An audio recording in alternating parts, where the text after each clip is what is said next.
네, 문법 해설 뒷부분 시작하도록 하겠습니다. 자, 우리가 지난번에 이제 학원에서 알아봤던 내용은 높임 표현과 시간 표현이었습니다. 그쵸?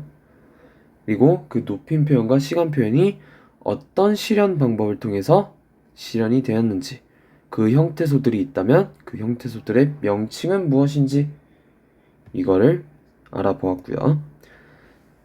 자, 다음은 동작상이라는 것에 대해서 알아보도록 하겠습니다. 자, 동작상이라는 건 일단은 첫 번째 진행상과 완료상 두 개밖에 없어요.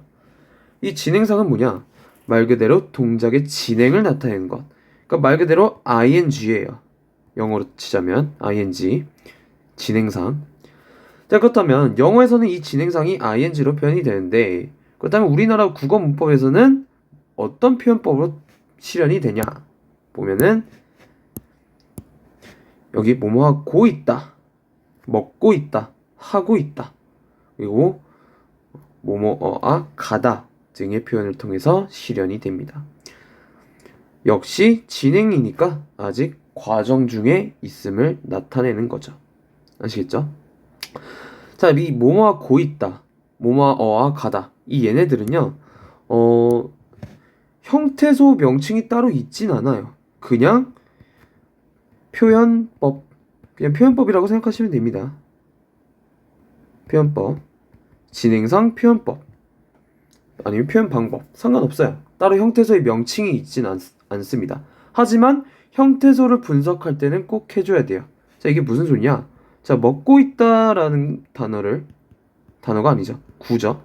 이 먹고 있다라는 문장을 형태소 분석을 해보자면 먹 플러스 고 있다 라고 분석이 되는 거예요. 이 고 있다 같은 경우는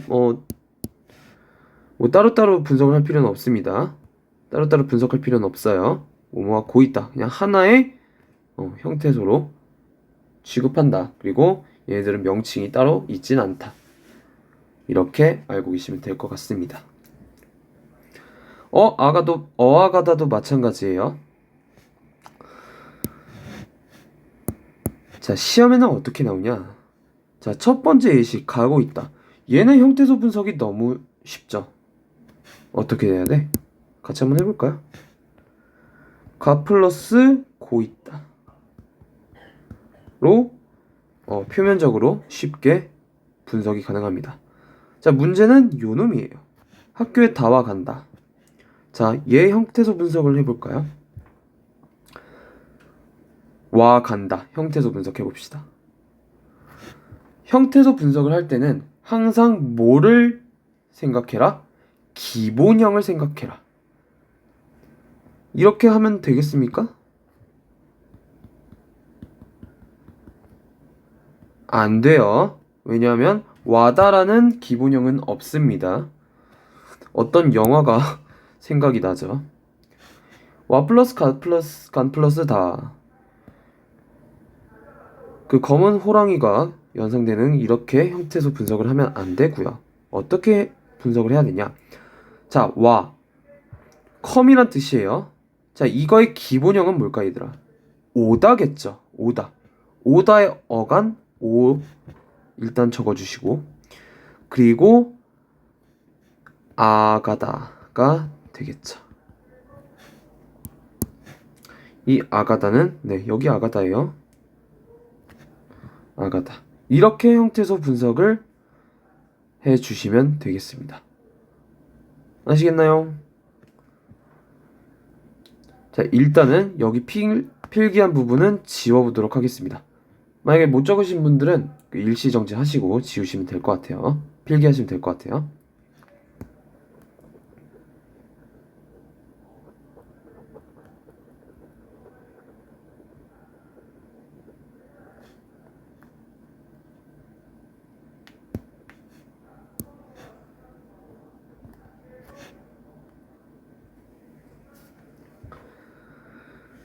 그리고 이 표현법들이 있으면 진행상이구나 라는 걸 알고 계시면 됩니다. 자, 다음 두 번째 완료상입니다. 자, 완료상이라는 건 뭐예요? 당연히 말 그대로 동작이 완료됨을 나타내는 게 바로 완료상이에요. 그 완료상을 표현하는 방법들은 여기 뭐뭐하고 버리다, 뭐뭐하고 있다, 뭐뭐하고 놓다 이런 표현법들이 있습니다. 이 표현법들은 완료상을 나타내는 표현법들로 행위가 모두 끝나고 완료되어서 요거까지 알아두세요. 완료된 상태가 지속되고 있다. 그 과거의 현재 상태가 단절된 게 아니라 그 완료된 상태가 지속되고 있다. 요거를 알아두시면 됩니다. 자, 예시를 한번 바로 보죠. 영호가 빵을 다 먹어 버렸다. 버리다. 과거 선어말 어미도 쓰였죠. 그리고 있다. 그림을 그려 놓았다. 자, 일단은 첫 번째 예시부터 보면은 영호가 빵을 다 먹은 거는 이미 과거에 이루어진 사실이야. 그쵸? 근데 그 빵이 다 먹어서 없어진 그 상태가 지금 현재까지 완료되고 있는 거죠. 두 번째 예시도 마찬가지입니다. 꽃이 피어 있다. 아니, 꽃이 그 봉오리에서 샥 핀 거는 이미 과거에 있었던 일이야. 근데 그 피어 있는 상태가 지금 현재까지 계속 지속이 되는 거고요. 세 번째 예시, 그림을 그린 거는 과거야. 근데 그 그려놓은 상태가 지금 현재까지 계속 되고 있는 거죠. 이런 게 바로 완료상이다 라고 볼 수 있습니다. 살짝 재밌는 예시를 하나 들어볼게요.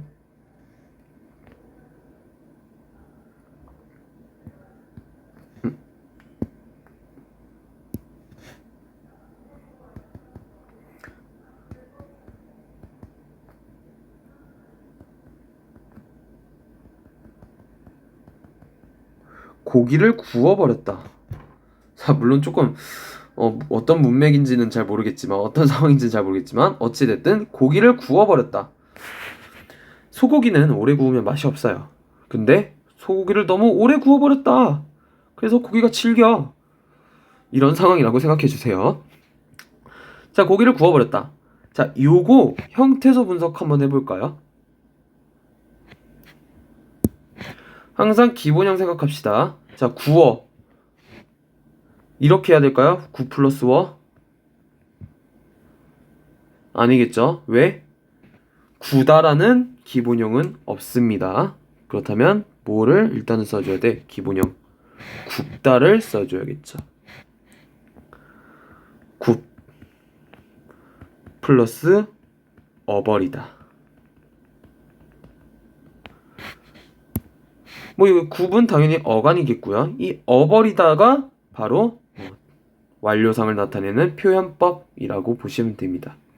이것도 마찬가지로 뭐 형태소의 명칭이 따로 있진 않아요. 그냥 표현법이라고 생각하시면 됩니다. 아시겠죠? 여기서 이제 여러분들이 궁금한 게 이걸 거예요. 선생님, 지금 왜 비읍이 워가 됩니까? 이게 궁금하실 겁니다. 이거는 불규칙 활용이라고 해서 그 이번 단원에서는 그 중점적으로 나오진 않지만 이 예시가 충분히 나올 수 있거든요. 구워버렸다. 아니면 그 묻다, ask 할 때 물어보다. 그 물어보다도 마찬가지예요. 자, 묻다. 기본형은 묻다죠. 받침에 디귿이 있습니다. 자, 근데 물어보다 할 때는 어떻게 돼요? 이 디귿이 리을로 변하죠. 자, 그렇다면 이건 도대체 무슨 규칙이냐? 결론을 말하자면 규칙이 없습니다. 따라서 불규칙 활용이라고 해요. 조금 더 구체적으로 말씀을 드리자면, 자, 여기 굽다라던가 여기 묻다라던가 이 용어들은 그 어미를 만나면 받침이 변하거나 아니면 탈락이 됩니다. 이런 거를 불규칙 활용이라고 하는데 그 불규칙 활용의 양상에는 굉장히 여러 가지가 있어요. 근데 그거를 지금 다 알아보실 필요는 없습니다. 굉장히 비효율적이야. 그렇다면 여기에서는 이 구워버렸다 이런 예시가 나왔을 땐 형태소 분석을 할 때 항상 기본형을 기억해라. 따라서 그냥 이런 형식으로 형태소가 분석이 된다 라고만 알고 계시면 됩니다. 이게 어떤 규칙으로 이게 이렇게 바뀌었냐 이런 거는 절대 물어보지 않아요. 요번 단원 내용이 아니기 때문에. 아시겠죠? 자, 요것 꼭 알아두시면 될 것 같습니다. 자, 그리고 다음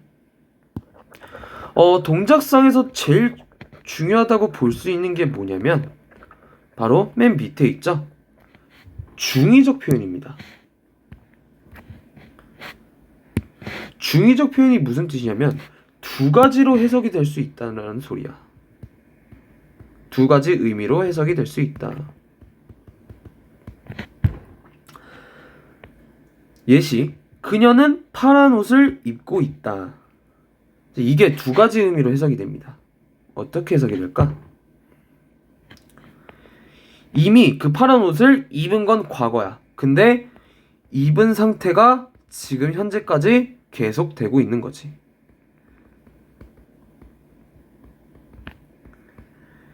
그러니까 이 파란 옷을 입은 그 시점은 아침에 뭐 일어나서 샤워하고 나서야. 근데 지금은 저녁 7시인데 그 아침에 그 파란 옷을 입은 그 상태가 저녁까지 계속 유지되고 있다는 소리겠지. 자, 그렇다면 두 번째는 어떻게 해석이 될까? 지금 사람들이 보는 앞에서 이 파란 옷을 입는 행위가 진행 중인 거야. 약간 단추 채우고 지퍼 올리고 막 팔에 소매 놓고 지금 이런 상황이 진행 중에 있는 거죠.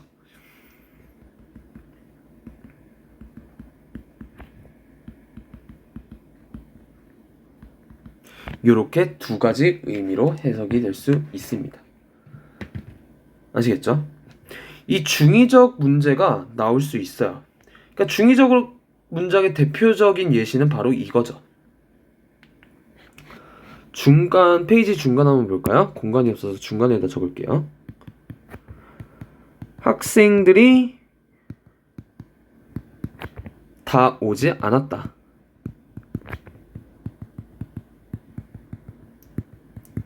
이것도 역시 중의적인 문장입니다. 두 가지 의미로 해석이 돼요. 자, 아실 분들은 아실 겁니다. 일단은 첫 번째, 한 명도 오지 않았다. 두 번째, 몇 명만 왔다. 약속된 애들은 100명인데 그 100명이 다 온 게 아니라 한 20명만 왔다. 일부만 왔다.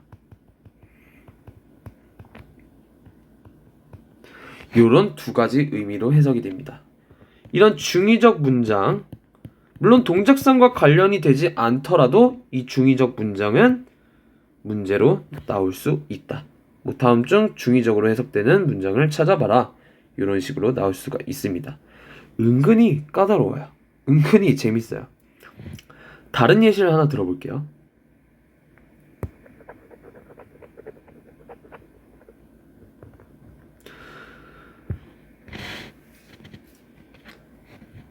여러분들 또래 학생 고1 학생 중 한 명이 저한테 했던 질문입니다.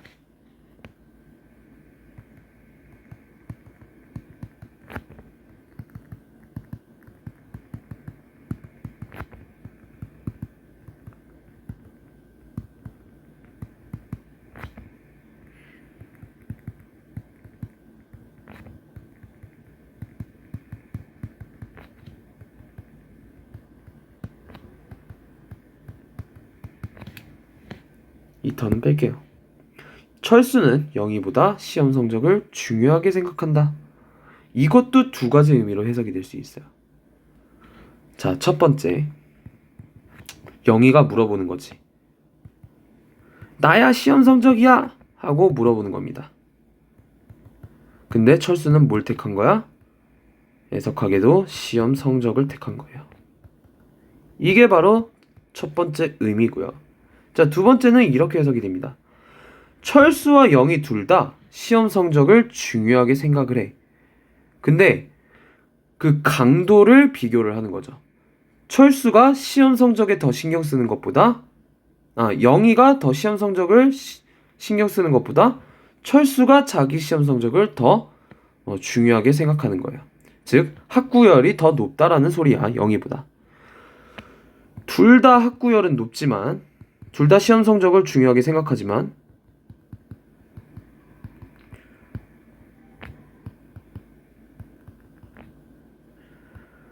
그렇지만 그 강도가 철수가 영희보다 더 세다.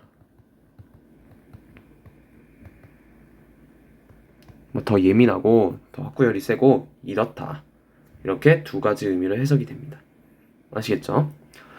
자, 중간중간 질문 있으시면요. 뭐 댓글로 달아주셔도 되고요. 어제 댓글 바로 달면 저한테 알림이 오거든요. 댓글로 달아주셔도 되고요. 아니면 뭐 기억해놨다가 저희 수업 시간에 설명을 해주셔도 됩니다. 자, 다음 넘어갈게요.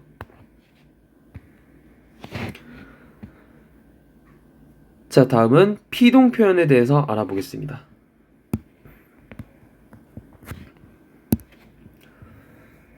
자, 영어에서는 수동이라고 하죠. 수동과 피동, 그 약간 비슷한 의미인데, 네, 영어의 수동과 비슷합니다. 이 국어에서 피동이라는 건 바로 내가 그 주체가 그 동작을 당하는 것. 이걸 바로 간단하게 피동이라고 해요. 여기 개념 보시면 그 동작을 당하게 하는 것. 그러니까 수동이랑 진짜 비슷하다고 생각하시면 됩니다. 영어에서는 능동 수동이잖아요. 국어에서는 능동 피동입니다. 그렇다면 능동에 대해서는 설명을 안 드려도 되겠죠. 한번 읽어보세요. 어렵지 않습니다. 자, 그렇다면 이 피동 표현도 마찬가지야. 어떤 형태소를 통해서 실현이 됐는지를 봐야 되고요. 그리고 그렇다면 그 형태소나 표현법들이 뭐인지를 그 형태소의 명칭이라던가 이런 거를 꼭 중점으로 보셔야 됩니다. 똑같아요. 이 단원에서 말하고자 하는 거. 자, 그렇다면 피동 표현은 이 피동 표현 역시 다양한 실현 방법으로 실현이 되는데 그 첫 번째 방법이 뭐냐? 바로 방법 1번. 피동 전미사 이, 히, 리, 기를 통해서 실현이 된다. 요 네 가지는 무조건 외워주셔야 됩니다. 어렵지 않죠? 많지도 않고 외우기도 쉬워요. 그리고 여기 방법 1이라고 번호를 매겨주세요. 방법 1. 자, 그리고 여기서 또 기억해야 될 거. 우리가 앞에서 이제 선어말 어미 시라던가 높임, 그리고 뭐 과거를 나타내는 선어말 어미 엇. 자, 이런 것들은 다 형태소가 뭐였냐면 어미였어요. 선어말 어미. 반면에 이 피동이라던가 사동은요, 이 이히리기가 어미가 아니야. 바로 접사야. 요거 꼭 헷갈리시면 안 됩니다.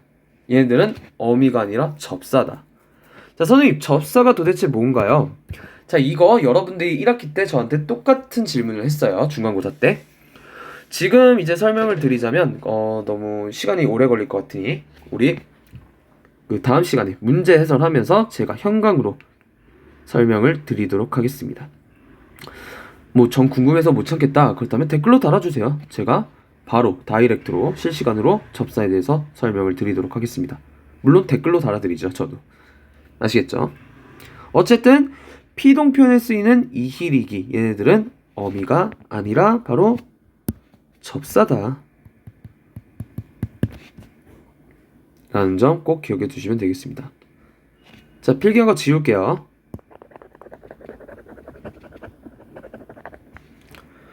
바로 예시 분석 한번 가보죠. 자, 여기 두 개의 문장이 있어요. 뭐가 능동이고 뭐가 피동일까요? 얘가 능동이고 얘가 피동이겠죠? 왜? 쏘임을 당했으니까. 그쵸? 자, 그렇다면 여기서 어떤 표현법이 있길래 우리는 이거를 피동으로 보는가? 요걸 아는 게 중요하다고 그랬습니다. 그렇다면 여기 역시 형태소 분석을 해줘야 되겠죠. 자, 가봅시다. 쏘였다. 어떻게 형태소 분석해야 될까요? 이걸까요? 아닙니다. 자, 쏘였다는 형태소 분석을 해보자면 이렇게 형태소 분석이 돼요.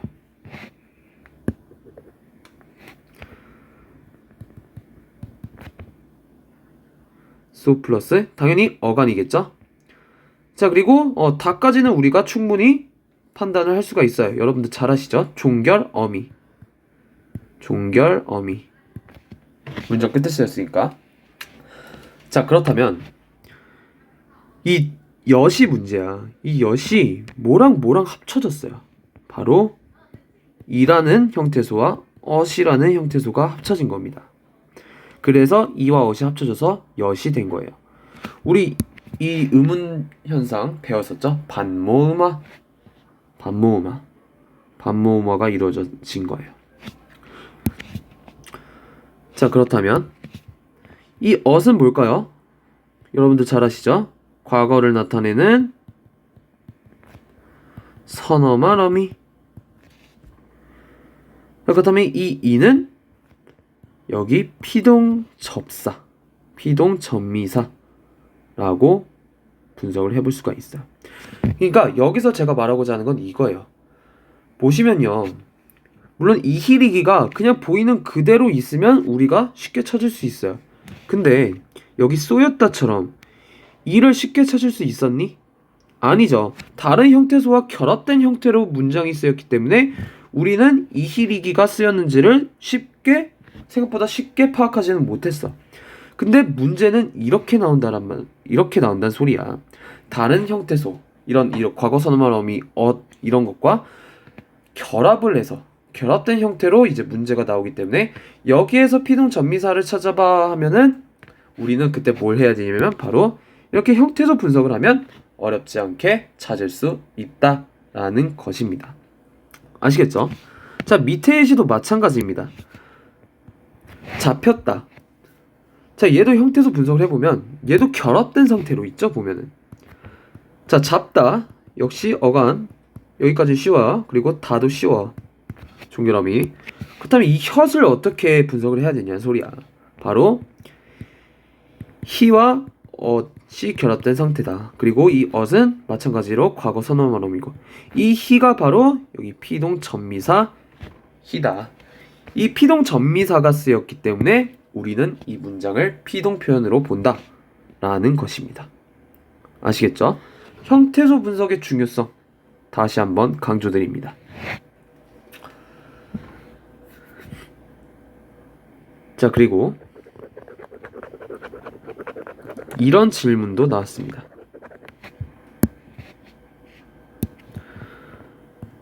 접미사.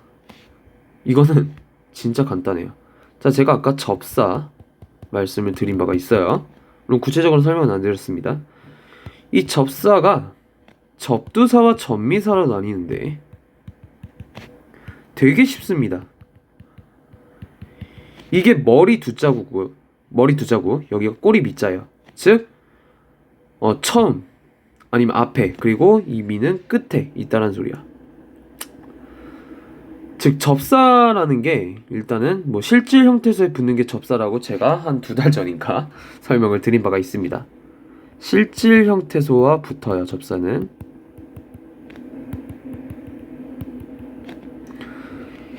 이 실질 형태소에 어디에 붙냐면 앞에 붙을 수도 있고, 그리고 뒤에 붙을 수도 있어요. 자, 그렇다면 느낌이 오죠? 이렇게 앞에 붙는 접사를 접두사라고 하고요. 이렇게 실질 형태소 뒤에 붙는 접사를 접미사라고 합니다. 자, 굉장히 간단하죠?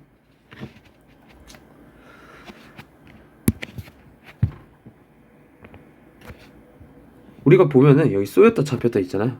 아까 그 어간까지는 우리가 형태소 분석을 했죠. 이 어간이 실질 형태소에 속합니다. 어간은 실질 형태소 중에 하나예요. 이렇게 알아두시면 될 것 같습니다. 이거 그 집합 기호 표시입니다. 뭔가 하시지 마시고요. 이게 바로 피동전미사. 이 피동전미사가 바로 첫 번째 방법이다.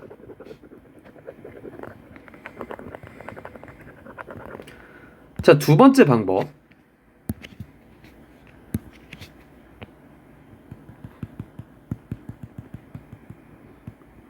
바로 어지다와 게되다. 이 어지다와 게되다는 따로 형태소 명칭이 있지 않습니다. 아까 그 동작상에서 뭐뭐 아오 버리다 이런 것처럼 따로 형태소 명칭이 있진 않아요. 하지만 형태소 분석은 해줘야 된다. 자, 쉬워요. 먹게 되다, 먹 플러스 게 되다. 자, 이 표현이 쓰이면 바로 피동 표현이라 그랬습니다. 다음 중 피동 표현이 쓰인 걸 찾아봐라. 그렇다면 뭐 우리가 앞서 봤던 피동 전미사라든가 아니면 어지다 표현이라든가 게되다 표현이라든가 약간 요런 걸 보면 되는 거야. 아시겠죠? 자, 뭐 게되다는 뭐 크게 어려울 게 없거든요. 자, 근데 이 어지다도 뭐 딱히 어려울 건 없어요. 우리 앞에서 했던 내용입니다. 제가 왜 이걸 또 강조드리냐면 이거예요. 구어지다. 형태소 분석 어떻게 한다 그랬죠? 기본형 생각하라 그랬어요. 구 플러스 어지다. 이렇게 형태소 분석을 할 줄 아셔야 된다 그랬습니다. 이게 다예요. 제가 말하고자 하는 건. 아시겠죠? 자, 이렇게 두 번째 방법이 있었고요. 자, 세 번째 방법. 바로 게되다랑 비슷하게 생긴 그냥 되다.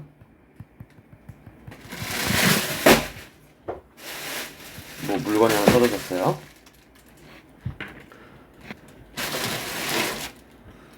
그냥 되다.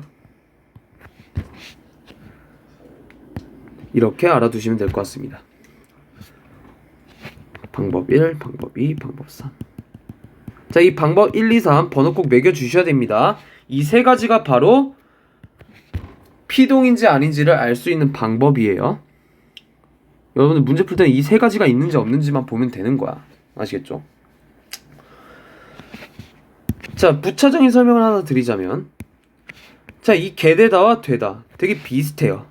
그렇다면 언제 게되다를 쓰고 언제 되다를 쓰나요? 얘는 동사 아니면 형용사, 즉 용언. 얘는 명사에 씁니다. 제가 여기 설명해 드렸어요. 어간에 붙고 이 되다는 명사에 붙는다. 이런 차이가 있다. 자, 그리고 다음 5번 한번 가볼게요. 여기 능동문을 피동문을 바꿀 때 문장 구조가 변화를 하거든요. 이거 되게 쉬워요. 여러분들 그 저번에 이제 저랑 수업을 하다 보니까 뭐 서술어 잘 찾으시고요. 주어, 목적어, 그리고 부사어까지 잘 찾으셨어요.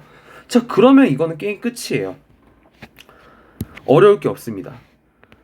자, 첫 번째 문장이 능동문이에요. 그쵸? 제가 적어놨어요. 자, 그렇다면 일단은 이 능동문의 문장 성분을 분석 한번 해볼게요. 뭐가 주어고 뭐가 목적어이고 뭐가 서술어인지. 자, 일단은 뭐 당연히 벌이가 주어겠고요. 여기가 을을이 쓰였으니까 목적어고요. 그리고 쏘았다 서술어. 이 쏘다는 이제 죄송해요. 자동사일까요? 타동사일까요? 자, 자동사와 타동사의 개념 혹시 알고 계신가요? 영어에서 했어요. 물론 저랑은 안 했겠죠? 자동사와 타동사. 자, 구분하는 기준은 타동사는 바로 뭐를 필요로 한다? 목적어를 필요로 한다. 목적어를 필요로 한다. 반면에 자동사는 목적어 필요가 없어요. 목적어를 딱히 필요로 하지 않습니다. 자, 그렇다면 여기 문장 벌이 은주를 쏘았다. 이 쏘다가 이제 서술어로 돼 있는데 그 다음 이 쏘다는 자동사일까요? 타동사일까요? 역시 타동사입니다. 왜? 은주를 이라는 목적어가 있잖아요. 그쵸? 그렇기 때문에 타동사입니다.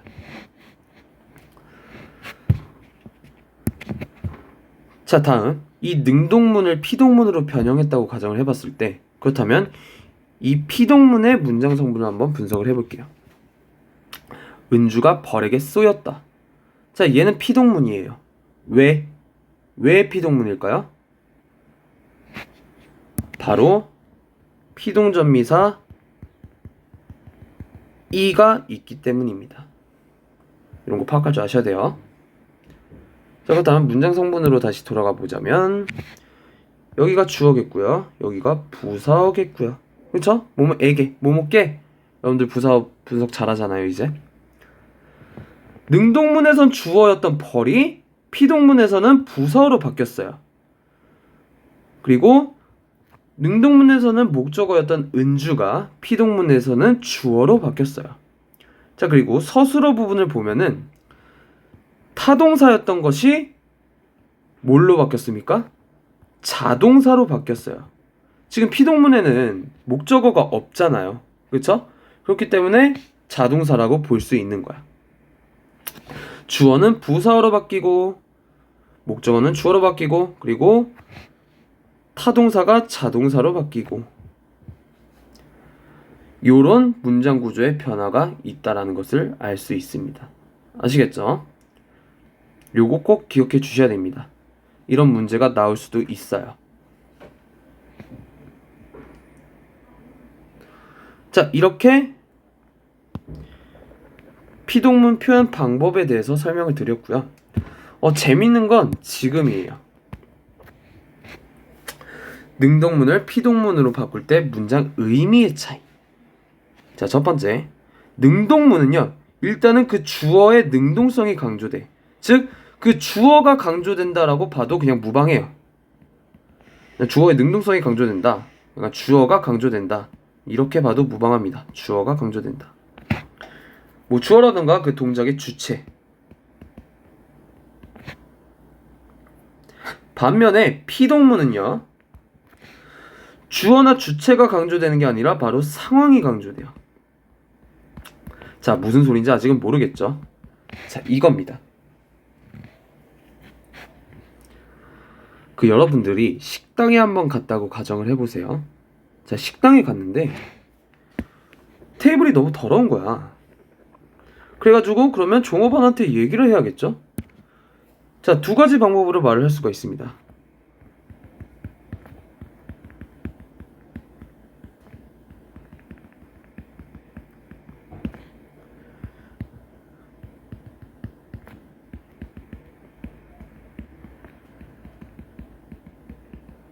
이렇게 두 가지 방법으로 말을 할 수가 있겠죠. 자, 근데 하나는 능동이고 하나는 피동이야. 위에 게 능동이고요. 여기 밑에가 피동이죠. 왜 피동이야? 바로 여기 엿에 피동전미사 이가 쓰였기 때문에. 근데 어찌됐든 여기서는 그걸 얘기하고자 하는 게 아니라, 자, 능동문에선 뭐가 강조된다 그랬습니까? 바로 주어, 주체가 강조된다 그랬어. 자, 이게 무슨 뜻이냐? 여기 안 닦았어요 라고 말을 하면요, 이 안 닦은 주어나 주체가 누구예요? 종업원이죠. 따라서 이렇게 말을 하면, 야, 종업원 네가, 주어인 네가 안 닦았다. 즉 약간 뭔가 느낌이 네 잘못이다 라는 듯한 뉘앙스예요. 왜? 능동문에서는 주어나 주체가 강조되기 때문에. 하지만 반면에 피동문에서는 뭐가 강조된다 그랬어? 상황이 강조된다 그랬어. 자, 그러다 보니까 약간 그 안 닦은 주체인 종업원한테 그 초점이 가는 게 아니라 그냥 이 안 닦인 상황 자체만 그냥 바라보게 되는 거야. 따라서 뭐 주어의 잘못이다 이런 거에 집중을 하는 게 아니라 그냥 여기 안 닦였네요, 상황이 그러네요 라고 표현을 하는 거야. 그래서 2번으로 말하는 게 조금 덜 기분이 나쁘겠죠. 그렇죠? 이런 차이가 있다는 점 꼭 알아두셔야 됩니다.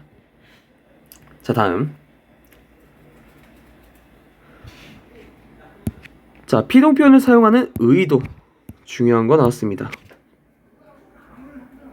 자, 첫 번째, 주체를 부각하지 않고 사실을 강조할 때. 이게 아까 제가 방금 말했던 그 예시입니다.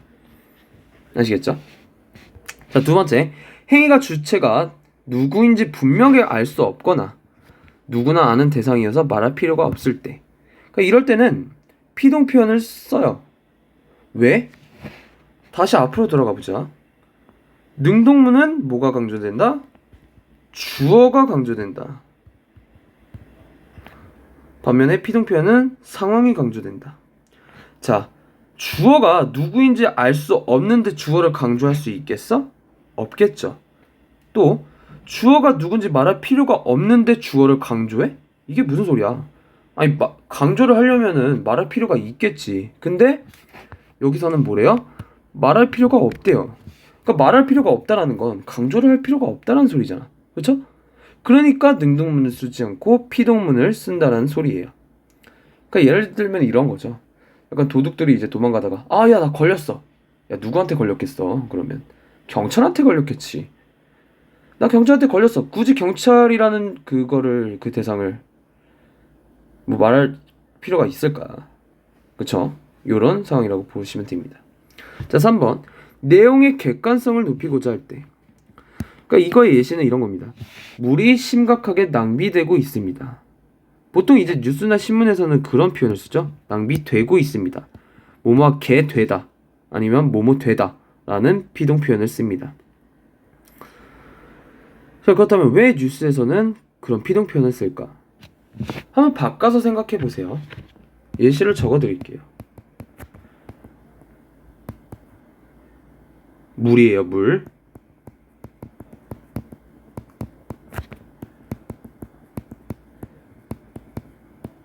피동 표현이죠. 자, 반면에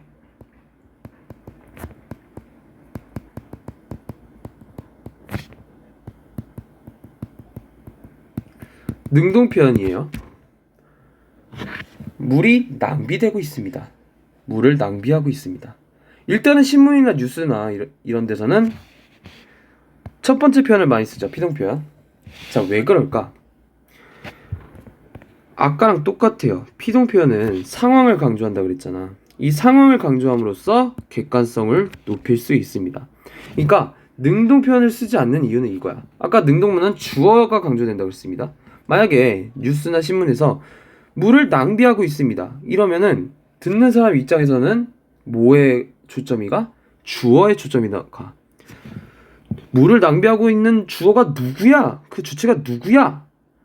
이거를 생각하게 되는데, 반면에 이 피동 표현을 쓰게 되면 아, 물이 낭비되고 있는 상황이구나. 상황을 강조한다. 상황이구나. 라는 걸 알 수 있다. 그렇게 느낀다. 따라서 이런 효과는 객관성을 높이는 효과가 있기 때문에 신문이나 뉴스 이런 데서는 피동 표현을 많이 쓴다. 라고 알아두시면 됩니다.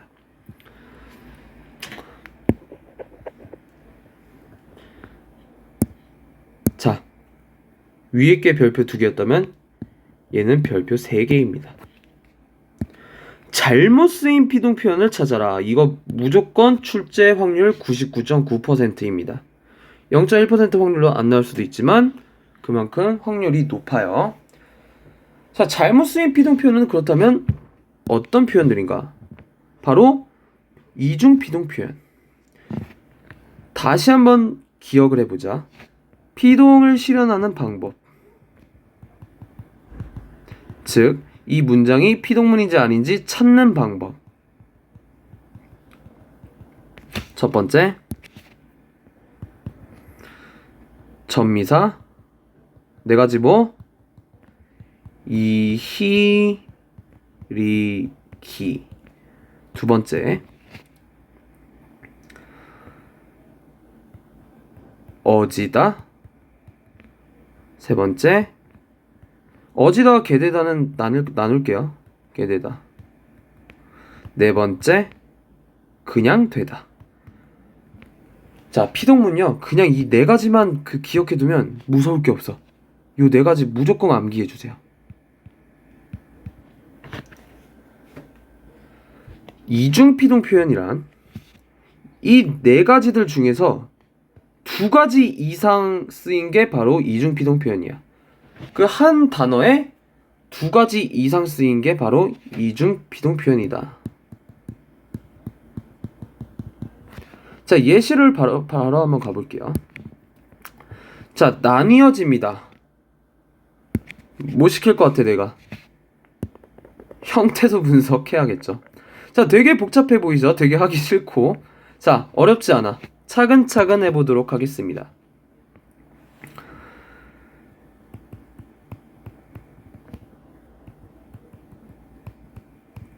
자, 일단은 기본형 어간 찾아봐. 기본형 나뉘어집니다. 기본형이 뭐야? 나누다겠죠. 그렇다면 나누다의 어간 나누 붙었어. 자, 그리고 뒤에는 이제 제가 힌트를 드릴게요. 자, 이 입니다는 비읍니다는 하나의 형태소라고 봅니다. 왜요, 선생님? 우리 상대높임법 하면서 뭐뭐 씁니다, 뭐뭐 갑니다, 씁니다, 뭐 합니다, 이런 게 바로 종결어미라 그랬죠. 이게 하나의 종결어미야.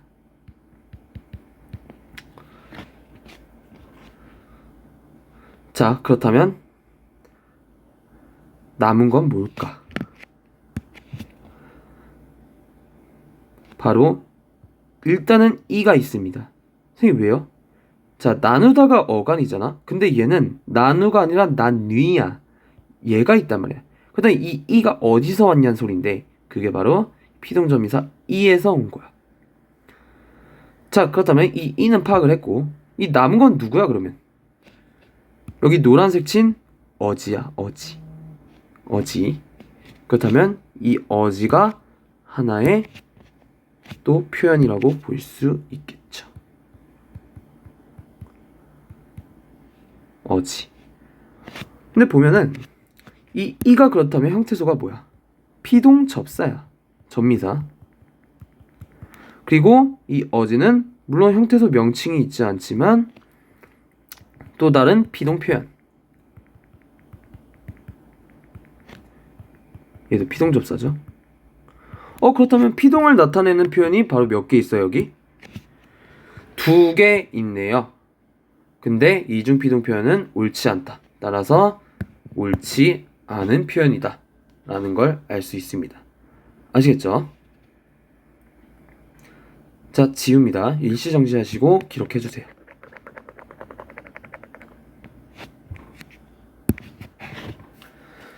자, 다음.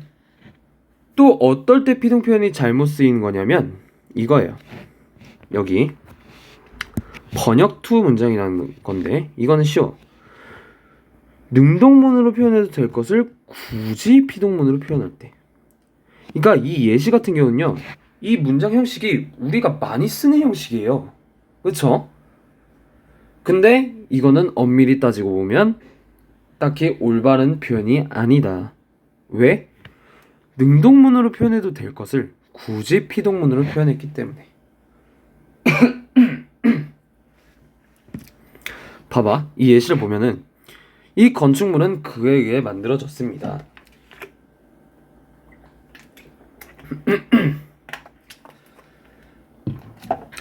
근데 이거 우리 능동문으로도 바꿀 수 있죠. 어떻게?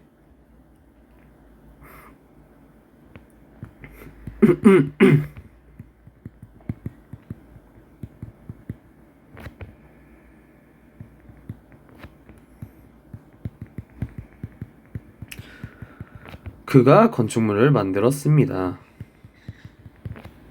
그 는을 그 가로 바꿀게요. 그게 더 자연스러울 것 같아요. 이렇게 능동문으로 표현해도 될 문장을 굳이 피동문으로 표현했다. 따라서 얘는 딱히 좋은 문장이 아니다 라고 볼 수 있습니다. 올바른 표현이 아니다. 그렇다면 여기서 조금 헷갈릴 거예요.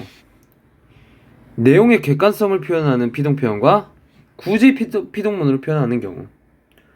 자, 근데 이게 구분하는 기준이 뭐냐면 상황을 한번 생각해 보세요. 7번에 여기 3번은 일단은 그 상황이 강조돼야 되는 상황이 맞죠. 왜?